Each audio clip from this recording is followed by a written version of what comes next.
Howdy, this is Mackenzie Franklin from SideGame LLC here in Colorado Springs, Colorado. Today we're going to be organizing Townsfolk Tussle, published by Panic Roll. This is the first edition of the game, fully sleeved copy with no lid lift. And if you have not subscribed to the channel already, please make sure that you do. It is the best way to help us grow. And with that being said, let's go ahead and get started organizing this thing.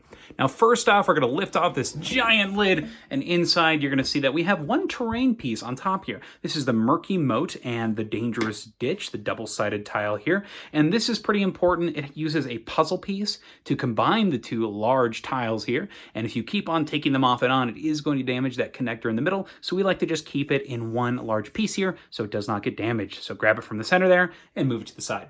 Underneath that, we have the rule book for the game, very nice, and the game board. So these are kind of drapes on the top.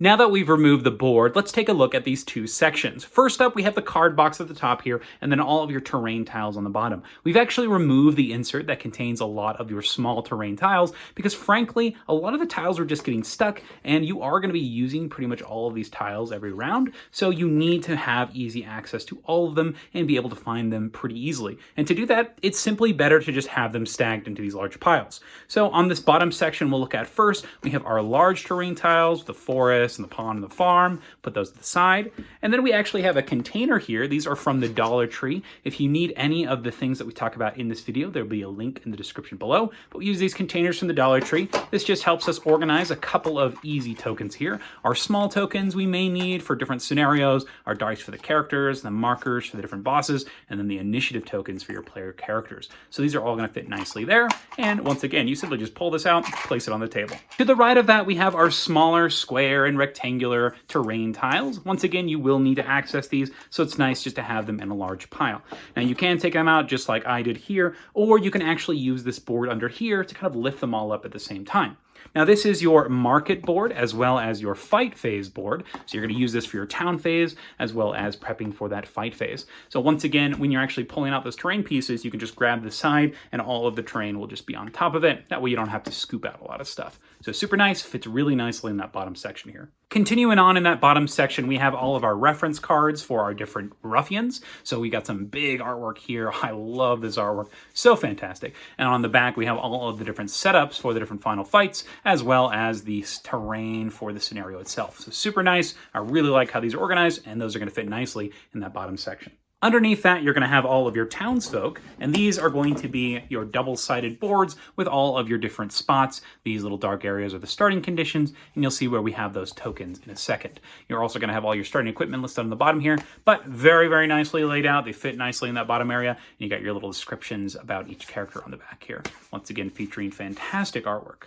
And the last major piece in this bottom section is the container that you actually are going to port over from the organizer that comes in the box. And this is your resource container for your coins, 10s, 5s, and 1s, as well as your stat markers, as well as just markers for any additional things. So some cards may require you to put counters. That's what you can use those for. So really nice. This plastic just pops right on. The game trays work really well in this case. Up next, we'll talk about this top section, and in particular, the card box. So this card box here is going to be full of all sorts of things. Now, you have two sizes of cards in this game. You have your small square sleeves. We use the swan sleeves here. Once again, link in the description below. But you also have standard size card sleeves. These are going to be for your Ruffian cards as well as your town events and your terrain cards. And we are simply just going to organize it like so. So all of your bosses will fit nicely on this left side, divided with their dividers that come in the box, which is super, super nice. And then you'll have your town events in this large section here, as well as your terrain deck here. You'll also have all of your reference that you may need for the different characters,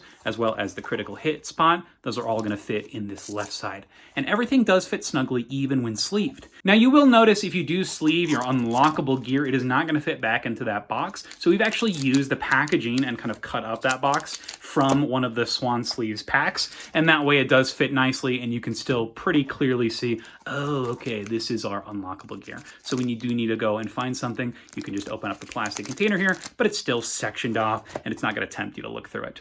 We also have all of our gear cards on this side, kind of slid on this left here. We have all of our different gear cards here from the peddler. We also have our feats of metal, our ruffian gear, our unique gear, And lastly, our starting gear. Now, this is pretty important when it comes to that Ruffian gear. If you want to, you can actually take all this Ruffian gear and move it into the different Ruffian spots, and that way all of the cards are with their correct areas. But for right now, I do like the way this keeps us nice and snug, but for speed of gameplay purposes, you may find it useful to move all those Ruffian gears into their appropriate Ruffian stacks. So it's up to you how you want to do it, but a suggestion from me there.